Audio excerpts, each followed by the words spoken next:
हिमाचल में दालों की सप्लाई शुरू, जल्द डिपो में भी मिलेगी। महंगी मिलेगी उड़द और चना दाल। हिमाचल प्रदेश के सभी जिलों में खाद्य आपूर्ति निगम ने दालों की सप्लाई भेजना शुरू कर दी है। निगम की ओर से 10 दिन के भीतर गोदामों में दालों की सप्लाई पूरी कर दी जाएगी। इसके बाद जल्द ही निगम की ओर से डिपो में भी दालें उपलब्ध करवा दी जाएंगी। खाद्य आपूर्ति निगम ने इस बार केंद्र से 1.95 लाख क्विंटल दालों की मांग की थी। केंद्र ने दालों की सप्लाई भेजना शुरू कर दी है। इस बार सस्ते राशन की दुकानों के उपभोक्ताओं को दालें पहले के मुकाबले 8 से 12 रुपए तक महंगी मिलेगी। केंद्र से न्यूनतम समर्थन मूल्य में बढ़ोतरी और पैकिंग पर 5% टैक्स के चलते दालों के दाम बढ़ाए गए हैं।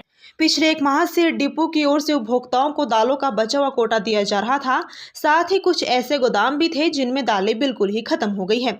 इसके चलते उपभोक्ताओं को दालें नहीं मिल पा रही। अब दालों की सप्लाई शुरू होते ही प्रदेश के 19.5 लाख के करीब उपभोक्ताओं को बाजारों में महंगी दालें खरीदने से राहत मिलेगी।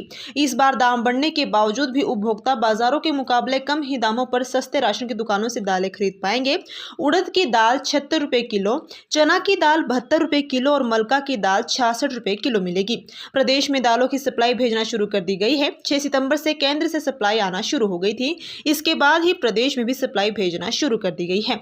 अगले 10 दिनों के भीतर ही प्रदेश भर में दालें उपलब्ध करवा दी जाएंगी।